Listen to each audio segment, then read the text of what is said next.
Good afternoon. The next item of business is a statement by Mark MacDonald on the expansion of free early learning and childcare. The Minister will take questions at the end of his statement, so there should be no interventions or interruptions. And I call on Mark MacDonald. Presiding Officer, this Government is committed to delivering a bright future for Scotland's children. Key to this is ensuring that all our children get the best possible start in life. That is why we have done more than any previous devolved administration and indeed any other government in the UK to expand high-quality free early learning and childcare provision. If we are to achieve our aim of making substantial progress to close the attainment gap between children from the least and most deprived communities and interrupt the cycle of poverty which attacks the life chances of too many of our children, we must intervene early and provide a high-quality learning experience before they go to school, as well as appropriate support to enable parents to take up and stay in work, training and education. Achieving excellence and equity for our children is a systemic challenge, one that the whole system involved in delivering education and children's services needs to respond to. That includes those sectors and services involved in delivering early learning and childcare. Every child and family is different, so our work with them needs to respond to those individual circumstances. Put simply, our public services need to focus on the individual, not their own organisational arrangements.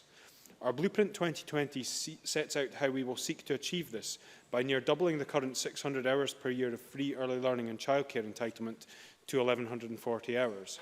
This expansion will be built around quality, flexibility, accessibility and affordability to meet the needs of children and families across Scotland. Our consultation between October and January sought views on our blueprint. I want to thank all the individuals and 128 organisations that contributed responses or attended our 7 consultation events for their thoughtful input. We are publishing an independent analysis of those responses today. Having carefully considered those responses, I can advise Parliament that today we are publishing the Blueprint Action Plan, which sets out 31 steps this Government will take in the coming year to work towards expansion of early learning and childcare provision to 1,140 hours by 2020. Quality is already and will continue to be at the heart of our entire approach. We will develop a quality action plan by October 2017, working with stakeholders who know what drives quality and what more we need to do to strengthen this.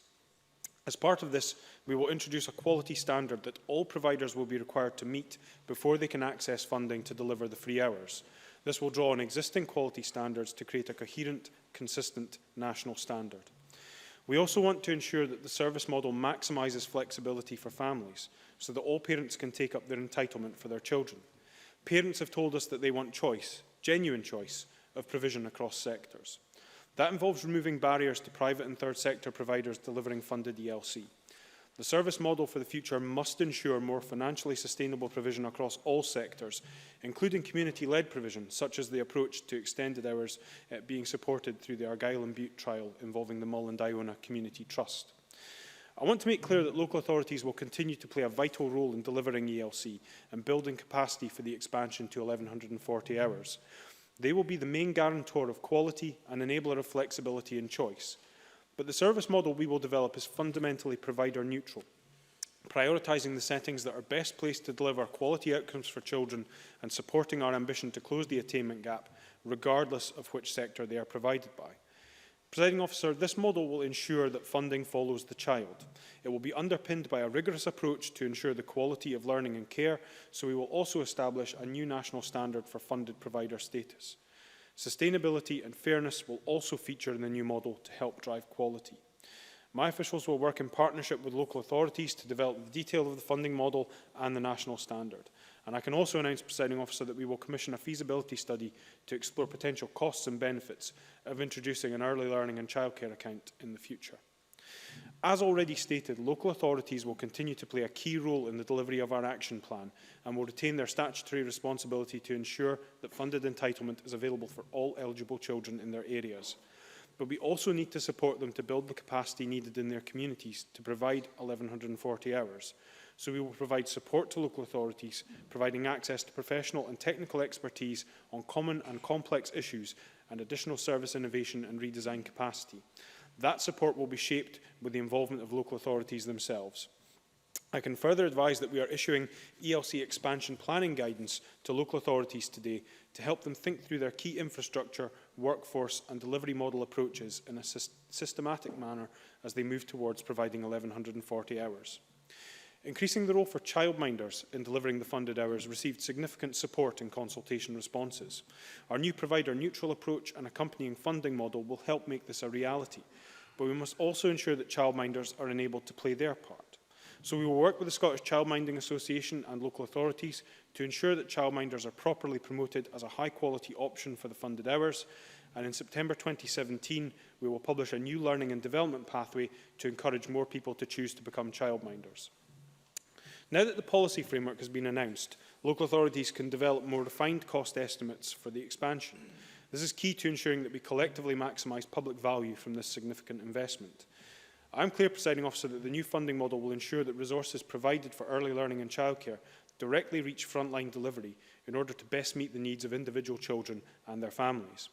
While the details of actual funding allocations will be made clear in the formal budget process later this year, we will provide greater certainty to local authorities over multi-year revenue and capital funding assumptions over the coming weeks and months. We remain absolutely committed to meeting the costs of expanding the entitlement, and I reaffirm that commitment today. The role of the early learning and childcare workforce is critical to our principal aim of achieving better outcomes for children. The expansion will see an opportunity for the workforce to grow substantially, resulting in the creation of new employment opportunities in all parts of Scotland. We need to demonstrate how much we value this work by offering fulfilling career opportunities, entrance pathways and progression routes at all levels, from apprentices through to centre heads, and by ensuring that the workforce is fairly remunerated. This will be a key focus of a new recruitment marketing campaign which will be developed and ready for autumn 2017. And we will work with delivery partners to develop recruitment and career pathways to assist in attracting and retaining high-calibre candidates in the workforce, to raise the profile of a career in ELC amongst underrepresented groups, and to seek to improve gender balance across the sector. We will also increase the focus on access to graduate-level early years educators, seeking to strengthen the practice-based element of graduate-level training with clear measures to be set out in our Quality Action Plan. Our expansion plans will be built on a foundation of fairness for the workforce, with a living wage extended to all childcare staff delivering funded entitlement from the full rollout of 1,140 hours in 2020. As the First Minister stated at the weekend, we will provide local authorities with up to £50 million additional annual revenue funding to enable funded providers to pay the living wage to childcare staff delivering the entitlement. Up to 8,000 staff in the private and third sectors will benefit from this uplift. Expanded provision must be accessible and delivered in a way that ensures equality of access for all children. The consultation highlighted that it can still be difficult for some families to access their entitlement if their child is disabled or has additional support needs. We are therefore introducing a new fund that will enable the provision of better support to meet children's needs. Providers will be able to access funding for specialist training and equipment, with a total of £2 million available over the next 4 years. Presiding Officer, research shows that high-quality learning and care in early years has a positive effect on a range of outcomes for children and has the potential to make a key contribution to closing the attainment gap. That is why we are determined to ensure that the expansion of early learning and childcare in Scotland helps to deliver the strong foundations our children need to succeed at school and in life. The Blueprint Action Plan being published today sets out 31 key steps we will take in 2017-18 to progress delivery on our key commitment to near double free early learning and childcare to eligible 2-year-olds and all 3- and 4-year-olds in Scotland by 2020. And crucially, Presiding Officer, by founding those steps on core principles of quality, flexibility, accessibility and affordability, we will ensure that this expansion helps to give every child in Scotland an equal chance of fulfilling his or her potential.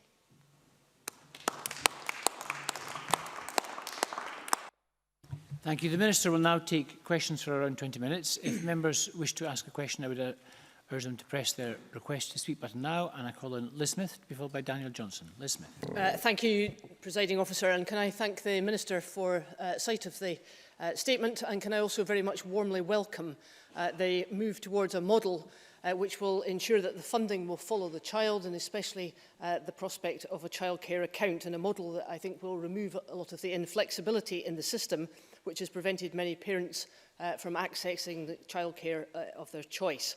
I think these moves are exactly what the Conservatives have been calling for some time, but more importantly, they are what families and providers have been asking for, so we are very much appreciative of that move. I wonder if I could ask the Minister 3 questions. Firstly, in his desire to improve the quality of care as well as the quantity of places, the Minister states that providers will have to meet new standards. We welcome that, but could I ask what thought has been given to the measurements of these standards on a regular inspection basis so as to maintain and enhance these standards over time? In other words, what data will be used in order to do that? Secondly, in recommendation 12, the Minister mentions a new fund for ASN support. I wonder if I could ask how much money is being devoted to that new fund.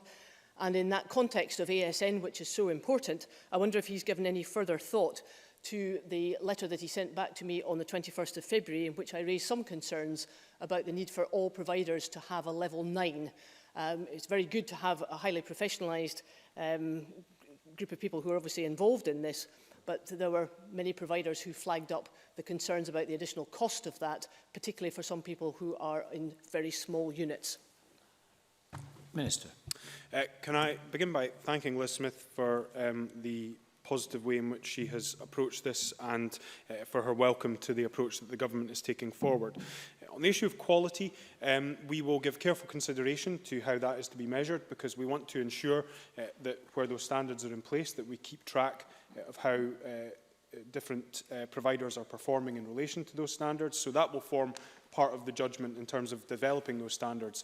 Will be not just the development of those standards, but how those standards are to be measured as part of the wider inspection process. So we will give careful consideration to that as we're taking that work forward. In terms of the ASN support, the fund which was announced will be £2 million over 4 years, so £500,000 per annum is being allocated to provide support for staff training and also purchase of equipment to support children with additional support needs in the early learning and childcare settings.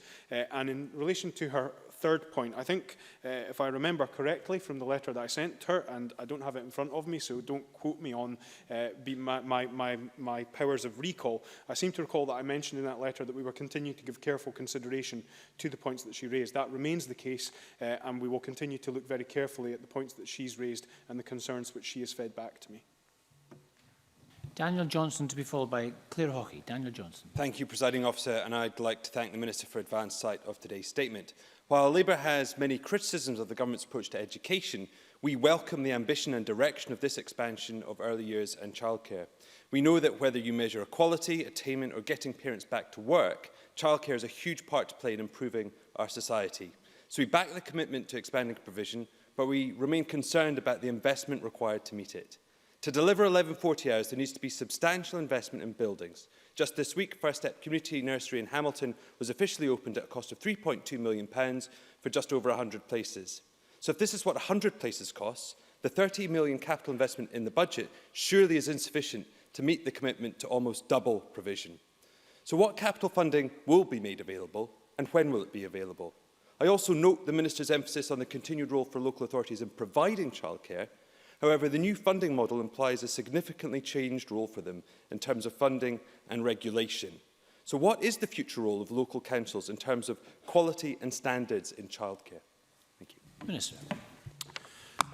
So to deal with the points that Mr Johnson has raised, in terms of the capital allocation. The capital allocation in this year obviously was to allow local authorities to start the process of developing their expansion plans towards 2020. What today's announcement does is it provides the clarity which local authorities will be wanting in relation to what the model is going to be and the approach that we're going to take in terms of provider status, which will then help them to refine some of the plans that they've been discussing with the Scottish Futures Trust. So in terms of future capital allocation, that will obviously form part of the budget process as I outlined in the statement, and will form part of our discussions between local authorities and Scottish Futures Trust. But I reiterate the point that we remain committed to fully funding the expansion that is taking place. In terms of the role of local authorities will continue to have a key role in terms of mapping and shaping provision within their own local area and providing the support in terms of the quality assurance that we as a government are going to set in place. And that will be taken forward as a continuation in terms of partnership. But we recognise the point that I think Mr Johnson himself will have recognised from the feedback that we've received, that too often there is a feeling that the funding that is put in place does not necessarily relate to the delivery of flexibility in terms of both hours but also in terms of providers, and we're seeking to address that by approaching this from a provider-neutral model where funding follows the child.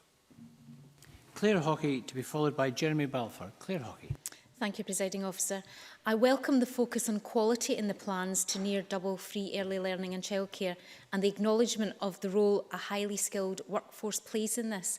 Can the Minister advise how the action plan announced today will help to provide security for the existing workforce and also increase diversity in skills?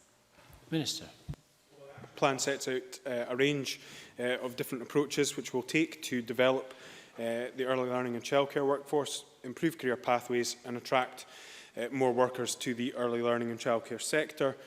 For example, increasing the number of modern apprenticeships in the sector by 10% year on year up to 2020, launching a recruitment marketing campaign in the autumn of this year, as I highlighted in my statement, working with Skills Development Scotland to produce updated guidance on opportunities in early learning and childcare for careers advice organisations, and also working with the Care Inspector and other partners to publish that new learning and development pathway for childminders in September 2017. So alongside that, our commitment to delivering £50 million of funding to ensure payment of the living wage across the sector, I think provides both the security in terms of the existing workforce, but also the encouragement that's required to attract new people into the workforce in order to ensure that we can deliver on our aims for expansion.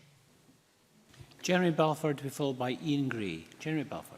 Thank you, Presiding Officer. Again, can I welcome the statement by the Minister this afternoon? I suspect some of the detail, the devil will be in the detail, and so we look forward to seeing how it works over the next few months.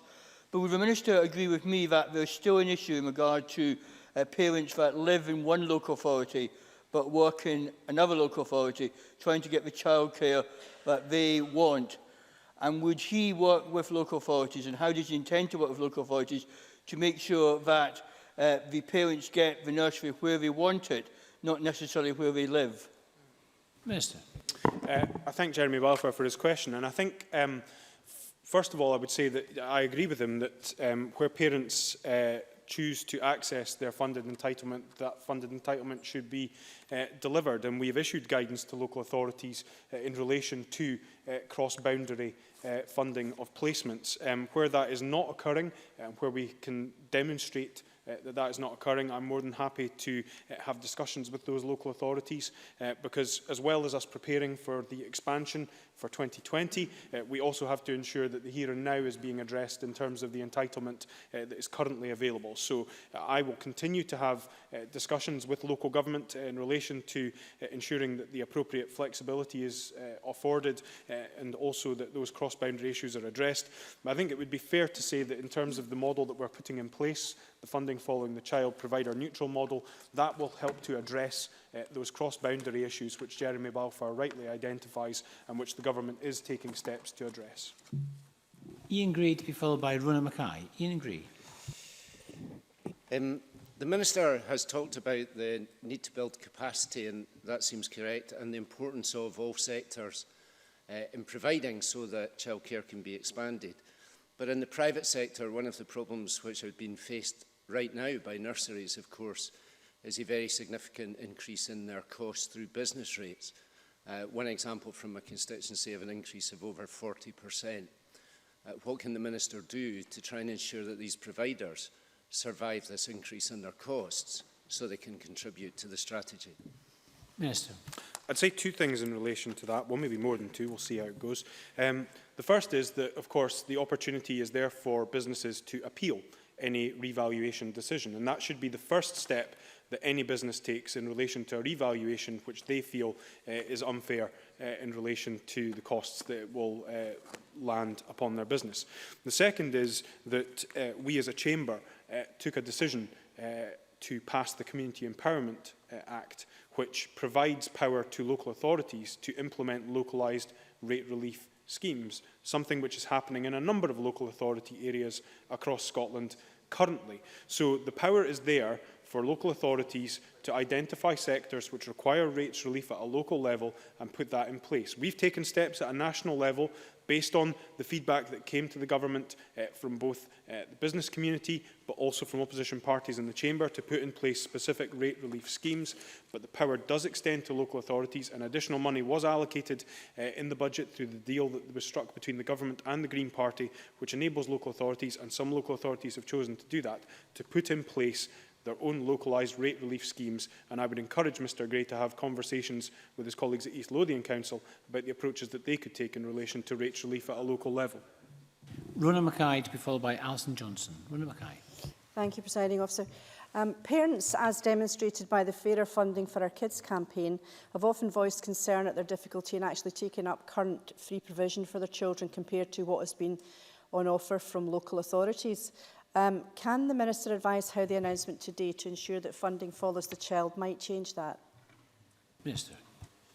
Well, the new funding following the child system, which we will be putting in place, will remove some of the key barriers that providers in the private and third sector have highlighted, currently preventing them from offering the funded entitlement. So introducing a standardised approach to offering the funded entitlement, which removes some of the inconsistencies in approach which exist in terms of gaining partner provider status with different local authorities, but also underpinning a national quality standard which providers will have to meet. So this approach should encourage more providers in the private and third sector to offer the funded entitlement, or if they are providing already, to increase the number of funded places that are available, which will unlock more choice for parents, but at the same time ensure that that guarantees a high quality provision.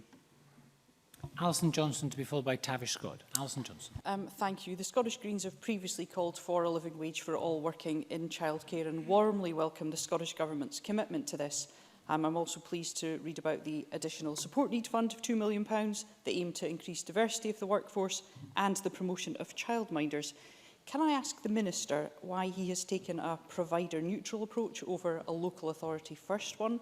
And can I ask if the Minister agrees that all children should have access to a GTCS qualified teacher?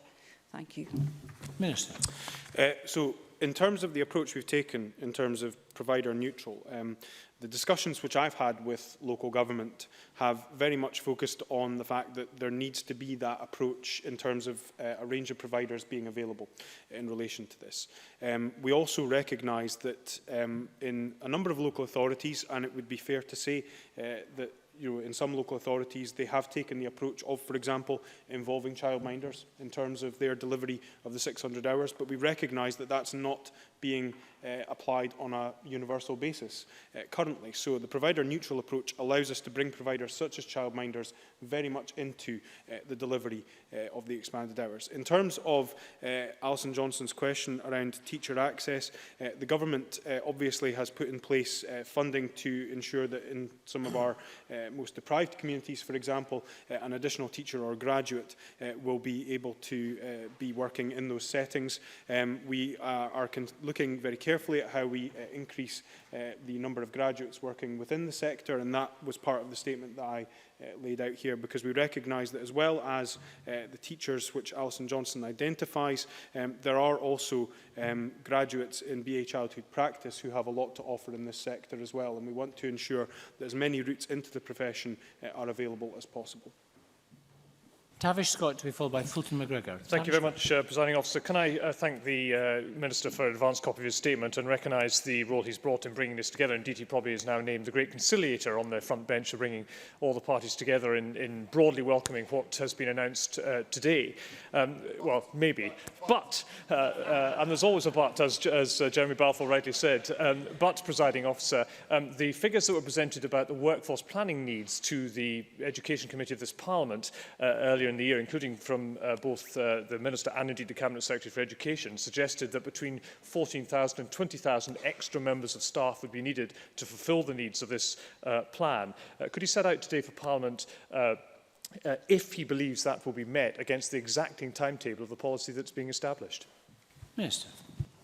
Well, I can't help but feel Tavish Scott is trying to set me up for some kind of a fall there by heaping such praise upon me, Presiding Officer. But, you know, I will do my best to live up to such high expectations. In terms of the staffing numbers, part of the discussion that we'll be having with local authorities following today's statement will be to give careful consideration to how that will impact in terms of the staffing requirements that will be needed in order to deliver this, and then the recruitment campaign, which will be launching in the autumn of this year, is very much focused on ensuring that we get the numbers of individuals taking the different pathways into the early learning and childcare workforce to ensure that we meet our requirements for the expansion by 2020. But I can assure Tavish Scott that this government is fully focused on ensuring that we have not just the right numbers of staff, but also the right quality of staff in place to ensure that we can deliver this expansion and deliver high quality provision to the children of Scotland.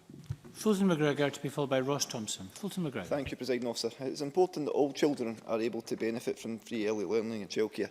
Can the Minister provide more detail about what the Access Fund announced yesterday will provide and how it might help more disabled children take up their entitlement? Minister. Thank Fulton McGregor for his question. He'll have heard in terms of the response I gave to Liz Smith that we're providing £2 million over a 4-year period to enable essentially training to be provided for staff and also the opportunity for equipment to be purchased, which will help to ensure that some of the barriers which children with additional support needs can face in accessing their early learning and childcare entitlement can be overcome.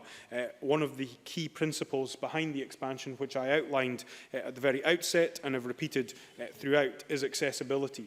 And that doesn't just mean geographical accessibility and being able to access your entitlement in a local setting. It also means accessibility in ensuring that no child finds themselves excluded from provision as a consequence of their needs. And this fund is designed to ensure that that is what happens. Ross Thompson, to be followed by Marie Todd. Ross Thompson. Thank you, Presiding Officer. On these benches, we have consistently raised the unfairness of birthday discrimination, where a child born in August receives a full 2 years of government-funded provision before starting school, but a child born in September will only receive 18 months and a child born in January will receive only 15 months. Can the Minister clarify today whether the measures he has outlined will tackle this inherently unfair situation for children and families in Scotland? Minister. Currently, local authorities have the flexibility to be able to offer entitlement at an earlier stage than that outlined by Ross Thompson, and some local authorities choose to do that. That will not change as a consequence of the position I have outlined. What I am focused on and determined to continue to focus on is driving improved uptake among the eligible 2-year-olds who come from situations of being looked after or low-income backgrounds, because we recognise that they have much to benefit from accessing the entitlement, which would, I believe, address some of the points that the Conservatives have raised about ensuring that those who require the provision and would benefit most from the provision receive it. Marie Todd, to be followed by Jenny Mara. Marie Todd. Thank you, Presiding Officer. It's good to see that so many people and organisations took part in the consultation on the Blueprint 2020. Given the impact that this policy will have on local authorities, can the Minister advise which local authorities provided their view? Similarly, did any of the opposition parties or spokespeople provide views? Minister. In terms of the responses received from local authorities, we received responses from 27 of the 32 local authorities in Scotland. The only local authorities from whom we did not receive a response were Clackmannanshire, East Dunbartonshire, South Ayrshire, South Lanarkshire and Stirling. We received a response from COSLA, but we did not receive a response from the Scottish Local Government Partnership.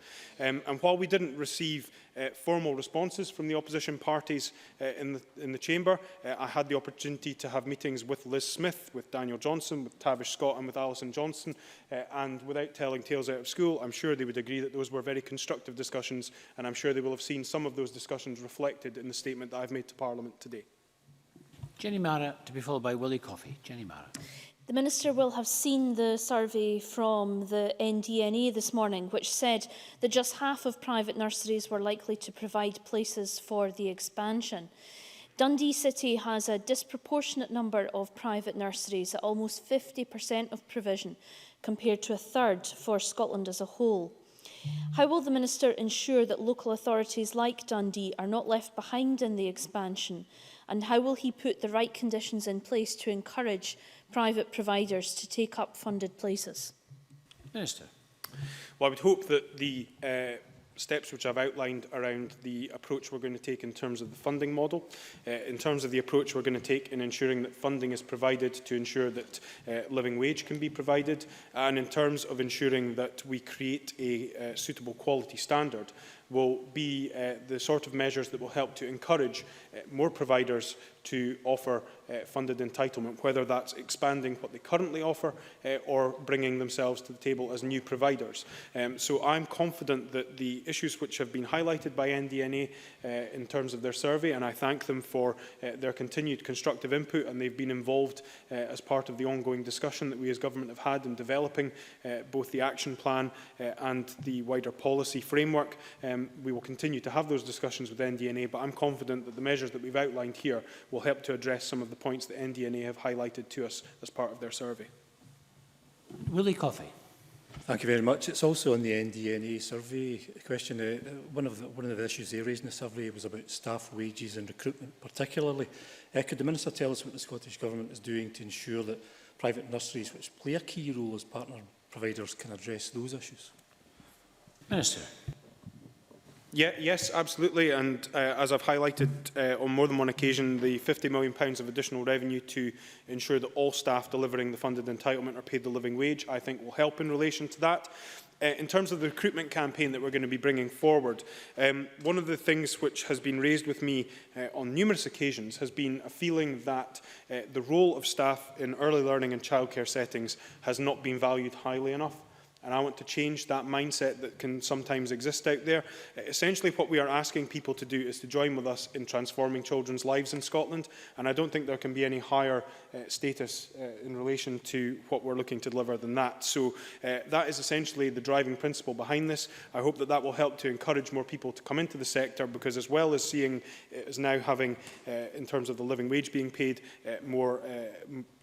better salaries and positions, but also in terms of career progression within the sector. These are areas that we're going to work on to ensure that we continue to attract high-quality staff to help deliver the entitlement. Thank you very much. That ends our statement on the expansion of free early learning and childcare. We're going to move on to a debate in the consultation on the British Sign Language. And I'm delighted to say we are providing signing facilities for the benefit of our audience, of those watching at home. We'll just take a few moments to change seats while we start this debate.